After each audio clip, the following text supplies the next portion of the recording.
공수처장 오동훈, 민주당의 압박에 못 이겨 민주당의 개로 전락했다라고 봐도 무방한 그런 자, 수사권이 없는 거 뻔히 알면서 왜 수사를 하고 왜 영장을 청구하냐라고 물으니 그에 대한 답은 안 하고 이미 법원이 영장을 승인해 줬기 때문에 그 부분에 대해서는 모든 게 해소가 됐다라 억지를 부리는 자. 마치 이런 거죠. 자동차 조립 공정에서 일을 하고 있는데 부품 몇 개가 빠진 채로 차량 출고 승인이 난 겁니다. 조립 공정에 문제가 생겼으니, 즉 나사 몇 개가 빠져 있으니 이건 매우 위험한 상황이다. 당장 반품하던가 리콜을 때려라 했지만 아닙니다. 나사가 몇 개 빠졌어도 위험해도 위에서 출고 승인을 해줬으니 이 차는 문제가 없는 차입니다. 라고 짓거리는 꼴이라고. 자, 보기만 해도 역겨운 이 오동훈을 말이죠. 어제 국민의힘 비례의원 한 명이 아주 박살을 내버립니다. 주인공은 바로 박준태. 우리가 하고 싶은 말을 대신 전해주는 이 시원한 사이다 박준태의 영상을 안 보고 넘어갈 수가 없습니다. 여러분은 이 영상을 보시면서 박준태 의원이 하는 말의 요지를 잘 파악하시고 머릿속에 박아 두셔야 됩니다. 이미 많은 분들이 아시는 내용이긴 하지만 그래도 또 보시고 또 공부를 하세요. 전선에 나가더라도 알고 나가야 이길 확률이 높아지는 겁니다. 공수처장 오동훈을 찍소리 못하게 봉수해버리는 박준태 발언 영상 같이 보시고 다시 얘기 나눠보시죠. 예, 저도 김기표 의원님 말씀 잘 들었습니다. 자, 공수처장 나와 계시죠? 네. 공수처에 내란죄를 수사할 수 있는 권한이 있습니까? 공수처법에 의하면 직권남용 권리행사 방해죄에 대해서 공수처가 자, 수사권을 갖습니다. 자, 이와 자, 관련된 자. 범죄에 대해서는 수사를 할 수 있다라고 공수처법에 명시되어 있습니다. 공수처법 어디에도 내란죄를 수사할 수 있다 이런 직접적인 규정은 없는 것이고, 다만 직권남용에 대해서 수사할 수 있기 때문에 연결된 사건으로 내란 혐의를 들여다보겠다, 지금 이런 말씀이시죠? 네, 그렇게 해서 수사권이 인정되고 또 그에 터잡아 법원에서 여러 차례에 걸쳐서 체포영장이 구속영장, 체포영장이 발부되었습니다. 좋습니다. 제 주장은 알고 있어요. 내란죄를 수사할 권한이 없고 직권남용을 수사할 수 있는데, 직권남용에 대해서는 현직 대통령의 경우에 헌법 제84조에서 내란이나 외환의 죄를 제외하고는 형사소추를 받지 않는다. 그렇기 때문에 공수처가 내란 혐의도 지금 수사할 수가 없고 직권남용에 대해서 현직 대통령 신분일 때는 수사할 수가 없다. 이게 법조계의 통일된 의견이에요.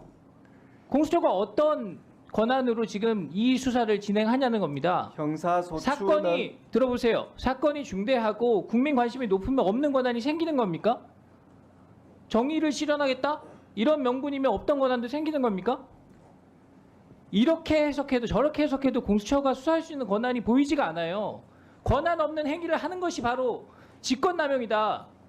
공수처장님, 그리고 지금 수사를 지휘하고 있는 검사들이요, 나중에 시간이 지나서 냉정하게 이 상황을 돌이켜봤을 때 직권남용으로 처벌받을 것을 각오해야 될 상황이에요.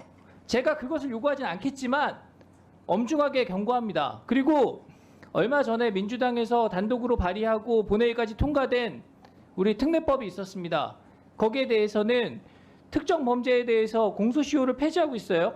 그런데 여기 보면은 수사기관에 근무하는 자가 직권남용하면 평생 소추받을 수 있도록 규정되어 있습니다. 지금 당장은 아니더라도 3년 뒤, 5년 뒤, 10년 뒤, 20년 뒤에라도 언제든지 지금 권한 밖의 행위를 하는 것에 대해서 문제가 될 수 있다는 점을 제가 말씀드립니다. 자, 조금 전에 법원에서 영장 발부했기 때문에 거기에 근거를 두고 수사를 한다, 이런 취지로 말씀하신 거 맞습니까? 저희들이 법원에서 여러 차례에 걸쳐서 구속영장, 체포영장을 발부받았기 때문에 법적으로 법원에 의해서 자, 좋습니다. 아무런 문제가 없다는 자, 것이 인정이 되었다는 공수처법에 그런 보면은 취지입니다. 공수처의 1심 관할은 서울중앙지방법원으로 한다고 되어 있습니다. 맞죠?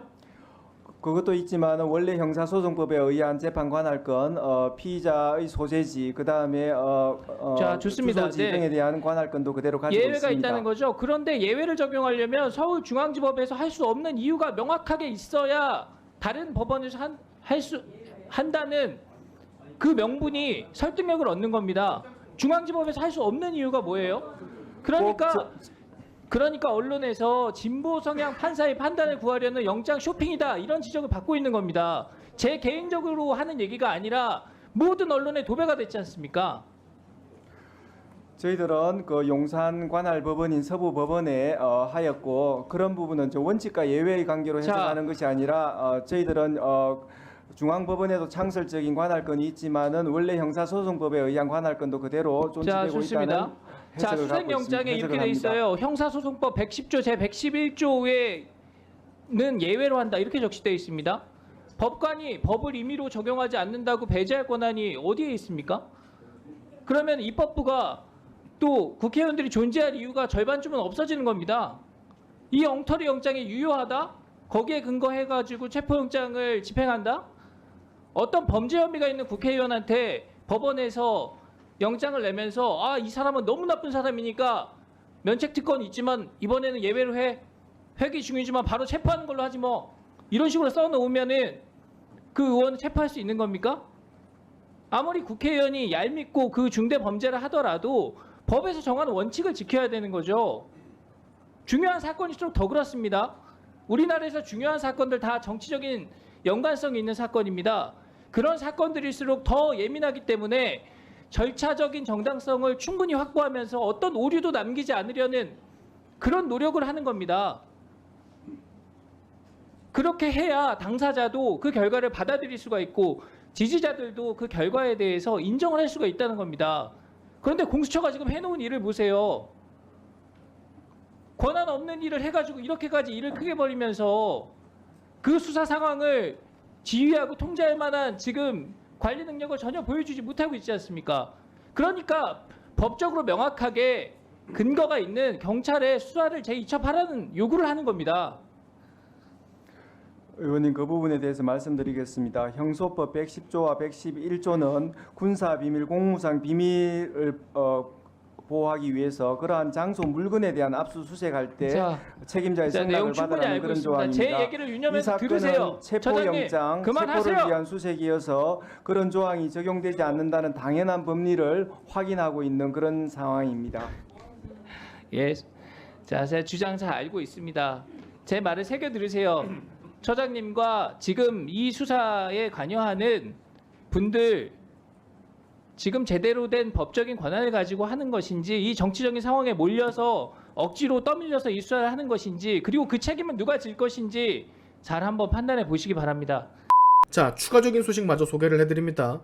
위기를 느낀 보수층들의 결집 소식이 들려오네요. 전달보다 무려 22.1% 급등한 윤석열 대통령의 지지율을 보실 수가 있을 텐데 국민의힘 지지층에서는 무려 80%가 넘는 압도적인 지지를 받고 있다고 합니다. 불과 한 달 사이에 참 엄청나게 많은 변화죠. 보수 지지자들도 이제 아는 겁니다. 이대로 가다간 진짜 나라가 위험해진다라고. 오늘 집회 현장을 보니까 청년들이 삭발식까지 감행을 하며 이 사태에 대한 규탄을 이어가던데 참 어쩌다가 이 지경이 된 건지 좌익들이 판을 치는 나라가 된 건지 저는 아직까지도 믿기지를 않습니다. 자, 그리고 이게 바람직한 현상인지는 제가 모르겠습니다만 대통령을 지키자라며 즉 민노총에 대항하여 20대 30대 청년들로만 구성된 백골단이란 민간 수비대가 조직됐다라고 하던데 민노총의 과격 시위에도 적극 대응을 하지 않고 아까 말씀드린 것처럼 구속 기각까지 해대니 이런 상황들이 벌어지는 거겠죠. 개인적으로 유혈 사태가 일어나지만은 않기를 바랄 뿐입니다.